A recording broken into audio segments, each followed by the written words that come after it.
Quand un proche disparaît sans laisser de traces, le pire est sûrement de ne pas savoir. Est-ce qu'il est en vie? Est-ce qu'il est parti faire sa vie ailleurs? On peut tout imaginer. Ce qu'on imagine mal en revanche, c'est que retrouver le corps du disparu va soulever encore plus de questions dont on n'aura jamais la réponse. L'histoire de Joshua Maddox, le garçon dans la cheminée, en est le parfait exemple. Maintenant installez-vous confortablement, vous écoutez Elessar.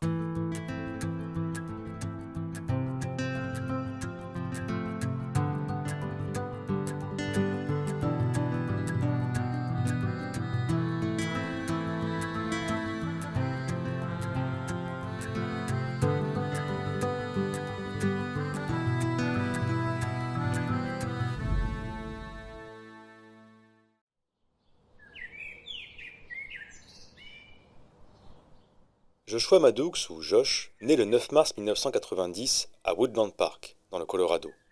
Cette ville de 8000 habitants est entourée de verdure, puisqu'elle se trouve dans la forêt nationale de Pike. Il passe une enfance sans histoire, mais en 2006, à l'âge de 16 ans, une tragédie survient. Son grand frère Zachary, 18 ans, met fin à ses jours après des années de dépression. Josh adorait son frère, et il a beaucoup de mal à s'en remettre. Mais le temps passe et la blessure se referme peu à peu.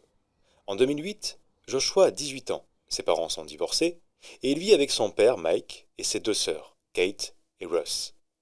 Le jeune homme a les cheveux longs, mesure 1,80 m et pèse environ 70 kilos. C'est un garçon plutôt solitaire. Il aime beaucoup la musique et passe la plupart de son temps libre à jouer de la guitare ou à écrire.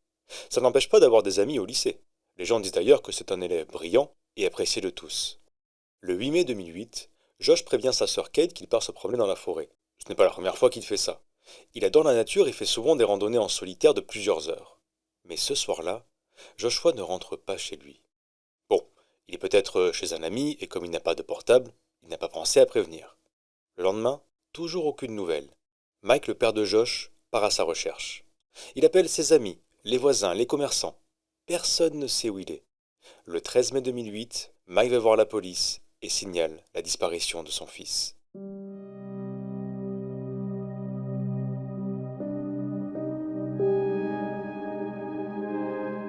Tout le monde essaye de retrouver Joshua Maddox. Les autorités, bien sûr, mais aussi sa famille et ses amis. La ville est fouillée, ainsi que les environs de la forêt de Pike, où Josh avait l'habitude de se promener. La zone est immense et il s'est peut-être blessé pendant sa promenade. Les jours passent, puis les mois, et rien, pas le moindre indice ne met la police sur une piste. Comme la disparition de Josh ne ressemble pas à un meurtre et qu'il a 18 ans, les enquêteurs le placent sur la liste des personnes disparues. Pendant 7 ans, Mike, le père de Joshua, n'arrête pas une seconde de chercher son fils. Il va voir les refuges de sans-abri et arpente la forêt dès qu'il peut. Chaque fois qu'il marche dans la rue et qu'il croise quelqu'un qu'il ne reconnaît pas, il scrute son visage, espérant y voir celui de Josh. En vain. Sa sœur Kate garde espoir et pense qu'il a simplement quitté la ville pour vivre sa vie. Elle dit: Je m'attendais à ce que Josh revienne un jour à la maison avec une femme et des enfants, pour qu'ils rencontrent leurs grands-parents et leurs deux tantes. Josh a toujours eu du talent pour la musique et l'écriture. Alors peut-être qu'on l'aurait vu jouer dans un groupe en tournée, ou écrire des romans à succès sous un pseudonyme, pour conserver son style de vie préféré, de solitaire dans les bois. Malheureusement, l'histoire ne se finit pas aussi bien. En août 2015, ça fait 7 ans que Josh a disparu. Chuck Murphy, 80 ans, s'attaque à la démolition d'une cabane en bois construite sur un terrain entouré de grands pins, à 2 pâtés de maison de là où habite la famille de Joshua. Les parents de Chuck ont acheté la cabane en 1950, mais là, ça fait 10 ans que personne n'y vit et que personne ne l'utilise.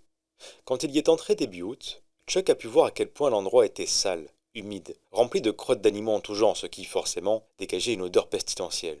Il est temps d'abattre la cabane, ça laissera la place à de futurs projets immobiliers. L'équipe de démolition se met au travail. Les ouvriers avancent vite et commencent à démonter l'une des 2 cheminées de la cabane. Soudain, certains poussent un cri et s'arrêtent net avant d'appeler Chuck Murphy en urgence. L'homme arrive et s'avance vers la cheminée, dont l'intérieur est désormais bien visible. Ce qu'il voit lui glace le sang. Il y a un corps momifié dans le conduit. La personne est en position fétale, une main devant le visage et les genoux au-dessus de la tête. Avec le temps, ses jambes se sont détachées de son torse. Chuck appelle immédiatement la police qui arrive sur place avec le médecin légiste Al Brown. Le corps est soigneusement dégagé puis transporté pour l'autopsie. Quelque temps plus tard, les empreintes dentaires permettent d'identifier le cadavre. C'est Joshua Maddox.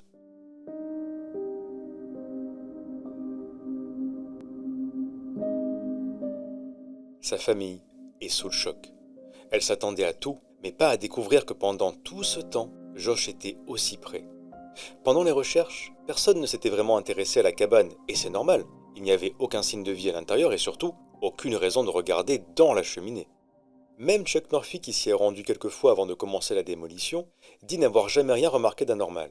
Il y avait une mauvaise odeur, certes, mais pas de là à imaginer qu'elle venait d'un cadavre caché dans la cheminée. Les enquêteurs vont rapidement trouver des éléments troublants. L'autopsie ne permet pas de déterminer la cause exacte de la mort. Le légiste, Al Brown, se souvient. Les tissus ne présentaient aucun signe de traumatisme. Il n'y avait aucun os cassé, aucune marque de couteau, pas d'impact de balle. C'était très déroutant. Ce qu'on sait en revanche, c'est que Joshua n'est pas mort sur le coup. Ça laisse la faim, la déshydratation ou l'hypothermie. Mais impossible de dire ce qui est arrivé en premier. Le 28 septembre 2015, le docteur Al Brown conclut à une mort accidentelle. Selon lui, Josh a volontairement grimpé dans la cheminée et s'est retrouvé coincé. Il a dû appeler à l'aide, mais aucune maison ne se trouve aux alentours, et personne ne l'a entendu crier. Le garçon est sûrement mort de froid. Au moment de sa disparition, les températures sont descendues jusqu'à -7 degrés. La famille de Josh ne croit pas à ces conclusions, et Chuck Murphy non plus d'ailleurs. Il explique qu'en haut de la cheminée, il a installé il y a longtemps des barres en acier, un peu comme un filet, pour éviter que quelque chose se coince dans le conduit et empêcher les animaux d'entrer dans la cabane en passant par là. Mais la position du corps de Joshua au moment de sa découverte laisse penser qu'il serait entré dans la cheminée par le haut et la tête la première. Murphy est catégorique. C'est totalement impossible. Josh n'a pas pu passer à travers la structure en métal. Sauf que le médecin n'a pas vu ce fameux filet quand il est venu chercher le corps avec la police. Il estime qu'il a dû rouiller et s'effriter avec le temps. Murphy répond que non. C'est juste qu'avant la démolition de la cheminée, tous les déchets métalliques dont celui-ci ont été récupérés et placés dans un camion pour la déchetterie. Impossible de retrouver ce fameux filet désormais. Mais ce n'est pas le seul détail qui fait planer un doute sur la mort de Joshua.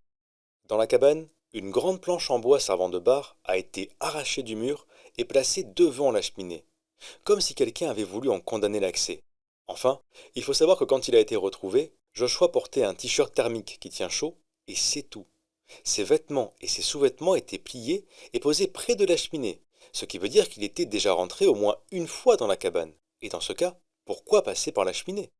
Tous ces éléments troublants poussent le docteur Al Brown à refaire une autopsie 3 jours après avoir rendu son premier rapport. Mais le deuxième est encore moins précis. À la cause de la mort, il écrit « mort accidentelle, meurtre ou cause indéterminée ». Le légiste, lui, pense que c'est un accident, et il est convaincu que Joshua est entré dans la cheminée par le haut. La famille Maddoux et Chuck Murphy n'y croient pas.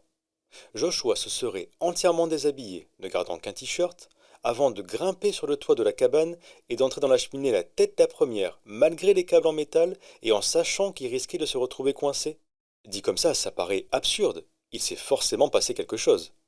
Et justement, la police commence à recevoir des appels anonymes qui l'orientent vers la piste du meurtre.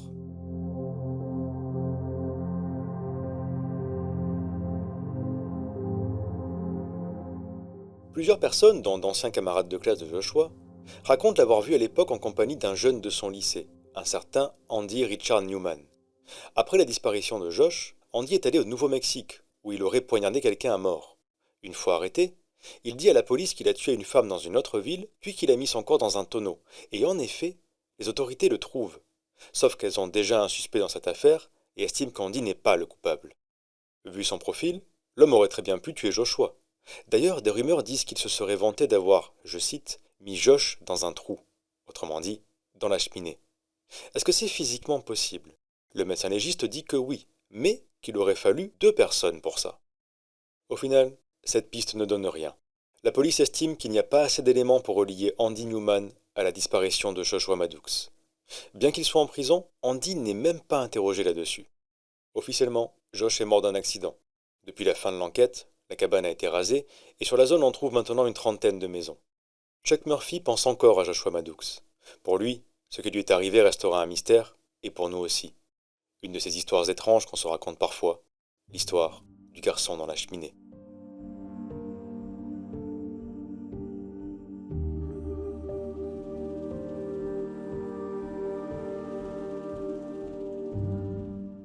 Merci d'avoir écouté cet épisode d'Ele Sahar. N'oubliez pas de vous abonner pour ne pas manquer les prochains. Et surtout, commentez-le, partagez-le, parlez-en autour de vous. Quant à moi, je vous dis à très bientôt pour une nouvelle histoire.